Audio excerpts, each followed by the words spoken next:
lupa subscribe, like, komen, dan share. Dan juga jangan lupa tekan loncengnya ya. Dah. Assalamualaikum warahmatullahi wabarakatuh. Selamat berjumpa lagi dengan Bapak ya di pertemuan kelima ya, pertemuan kelima. Oke, baiklah anak-anak semuanya, sebelum kita mulai belajar pada pagi hari ini, ada baiknya kita berdoa dulu untuk kepercayaan kita masing-masing. Berdoa mulai.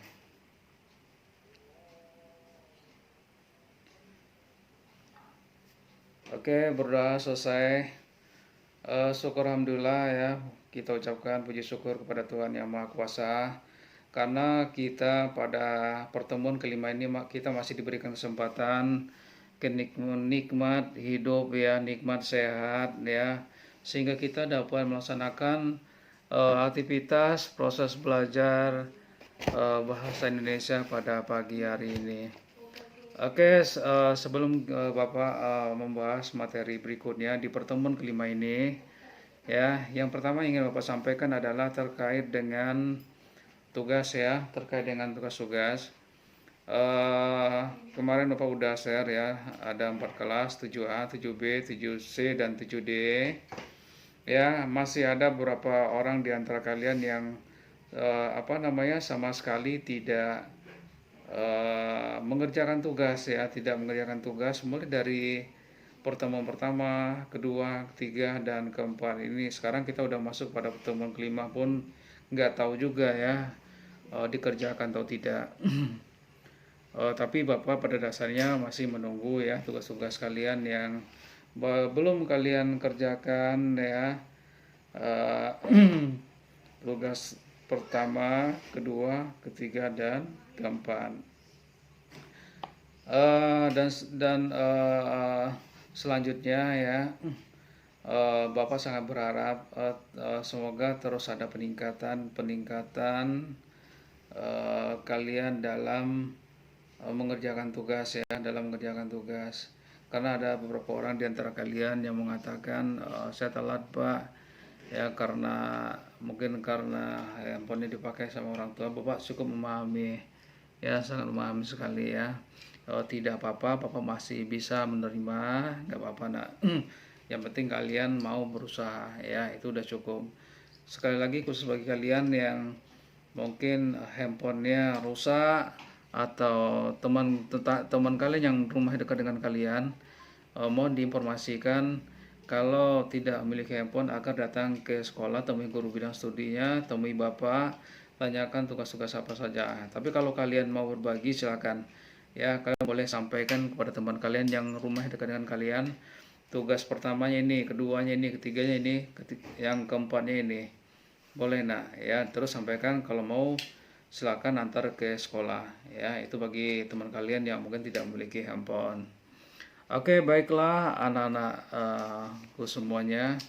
Pada materi berikutnya kita akan bahas tentang gurindam ya. Jadi kemarin kita udah bahas tentang pantun, syair, dan gurindam. Termasuk ya, apakah itu syair, ciri-cirinya seperti apa ya, pantun juga demikian. Apakah itu pantun, ciri-cirinya seperti apa. Kalian pada dasarnya sudah sangat mengetahui. Sekarang kita akan bahas tentang gurindam. Oke, baiklah kita lanjutkan kembali nah ya. Kita lanjutkan kembali. Kalian silakan buka buku cetak kalian halaman 172. Ya, buku ini 172 kurikulum 2013. Di halaman 172 kalian bisa temukan ya apakah yang dimaksud dengan gurindam. Ya, dan gurindam itu berasal dari negara mana? Ya, ciri-cirinya seperti apa? Kita akan bahas. Oke, menurut buku yang kita baca, ya buku cetak ini, gurindam itu berasal dari negara atau negeri India. Jadi gurindam itu berasal dari bahasa India yaitu kirindam, berarti mula-mula atau perumpamaan. Kalian bisa lihat di sini ya. Berikutnya kita akan bahas tentang ciri-ciri dari gurindam. Jadi gurindam ini ciri-cirinya tidak seperti pantun dan tidak seperti syair. Yang pertama itu di buku ini kita bisa lihat terdiri atas 2 baris dalam sebait, ya, dalam satu bait. Kalian bisa lihat contohnya, ya, kalian bisa lihat contohnya itu kalau di buku cetak kalian bisa lihat halaman 175. Di buku cetak ada halaman 175. Ya, contohnya, jika hendak mengenal orang mulia, lihatlah kepada kelakuan dia. Jadi benar ini terdiri atas 2 baris dalam satu bait. Ya, jika hendak mengenal orang mulia, lihatlah kepada kelakuan dia. Jadi itu ada baris pertama dan baris kedua. Itu namanya satu bait. Jadi terdiri dari satu bait. Yang kedua, tiap baris memiliki jumlah kata sekitar 10 sampai 14 suku kata. Jadi sebelumnya kita udah pelajari itu, dan kemarin kalian sudah kerjakan tugasnya. Alhamdulillah kalian cukup sangat memahami sekali ya apakah yang dimaksud dengan jumlah suku kata tersebut. Jadi jumlah suku kata di dalam gurindam 10 sampai 14 suku kata ya. Di buku yang lain ada juga yang mengatakan ya itu gurindam terdiri dari 8 sampai 14 suku kata.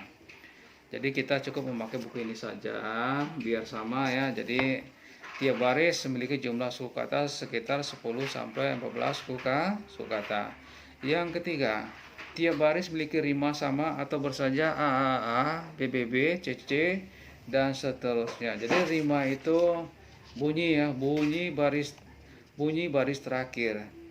Ya, karena gurindam ini terdiri dari satu bait, itu terdiri 2 baris, perhatikan bunyi terakhirnya. Sama atau tidak? Kita kan bisa lihat di sini ya di halaman 175. Jika hendak mengenal orang mulia, lihatlah kepada kelakuan dia. Jadi bersaja apa? A ya. Jadi bersaja a. Jadi persajakannya sama. Beda dengan pantun ya. Jadi sangat berbeda dengan pantun. Ya, jadi itu persajakan dari gurindam. Yang berikutnya yang D merupakan satu kesatuan yang utuh. Apakah yang dimaksud dengan satu kesatuan utuh? Di dalam gurindam itu hanya terdapat isi. Ya, jadi tidak ada sampiran ya. Jadi hanya isi. Ya, jadi isi itu terdiri dari satu bait itu. Dari dua baris gurindam itu merupakan isi. Baris pertama berisi soal masalah atau perjanjian benar. Jadi di bagian pertama itu ada masalah, pada baris keduanya itu akibat. Jadi sebab akibat ya. Terus yang berikutnya baris kedua berisi jawaban akibat dari masalah atau perjanjian. Jadi benar sekali di sini. Ya, jadi di dalam gurindam di baris kedua itu merupakan akibat ya, merupakan akibat dari baris pertama yang merupakan sebab. Terus yang berikutnya, isi gurindam biasanya berupa nasihat filosofi hidup atau kata-kata mutiara. Benar sekali. Ya, ini kita bisa lihat di sini. Jika hendak mengenal orang yang berilmu, bertanya dan belajarlah, tiada jelmu.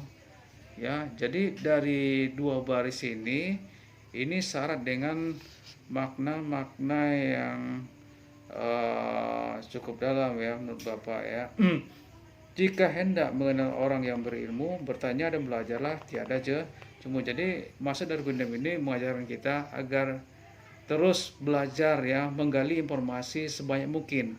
Kalau perlu kita harus berani bertanya dengan orang-orang yang lebih pintar dari kita ya, atau kita harus banyak membaca buku-buku di perpustakaan sehingga informasi-informasi yang ada di luar sana ya bisa kita ketahui dengan mudah, sehingga wawasan kita semakin luas ya. Jadi kalau kita malas bertanya, kata orang ya, kalau kita malas bertanya sesat di jalan. Jadi berusahalah kalian untuk bertanya ya, terus membaca sehingga kalian akan memiliki ilmu yang lebih banyak ya. Jadi di sini ada beberapa poin tadi Bapak udah sampaikan ya, ciri-ciri dari gurindam. Eh, Oke, baiklah anak-anakku semuanya. Mungkin untuk gurindam ini tidak banyak yang harus Bapak sampaikan. Yang penting kalian sudah tahu ya apakah itu maksud dari gurindam. Gurindam itu berasal dari negara mana, ciri-cirinya seperti apa, ya. Terus yang terakhir kalian harus tahu makna yang terdapat di dalam gurindam tersebut, itu ya. Oke, baiklah anak-anakku semuanya, untuk tugas ya. Untuk tugas kalian bisa buka buku LKS kalian halaman 6. LKS kalian halaman 6. Tugas 3, mengidentifikasi informasi dalam gurindam ya. Mengidentifikasi informasi dalam gurindam di LKS halaman 6. Di dalam buku LKS ini ada 3 ya gurindam. Silakan kalian muat informasinya. Informasi itu artinya makna yang terkandung di dalam gurindam yang ada di dalam buku ini, sama seperti yang Bapak sampaikan di dalam contoh tadi ya, tentang ilmu tadi. Jadi kalian sampaikanlah ya informasinya, makna dari gurindam tersebut ya, setelah kalian tentunya membaca dan memahami setiap barisnya. Oke, baiklah anak-anakku semuanya, mungkin untuk tugas ini sangat mudah sekali ya, tidak butuh waktu banyak ya. Mudah-mudahan kalian bisa mengerjakan dengan tepat waktu ya. Bagi kalian yang mungkin ada kesulitan dalam kota, mungkin belum punya kota, Bapak akan tunggu sampai jam 6 ya. Jadi jam 6 Bapak akan buka ya, WA kalian. Jadi kalian nggak perlu WA, Pak tolong dibuka, jadi nggak perlu. Jadi biasanya setelah sholat maghrib itu WA kalian Bapak akan buka ya, isi dari WA kalian, baru Bapak pindahkan nilainya ke buku tugas ya. Jadi bagi kalian yang terlambatnya beberapa hari, mungkin nilai kalian tidak sebagus dengan teman kalian yang tepat waktu ya.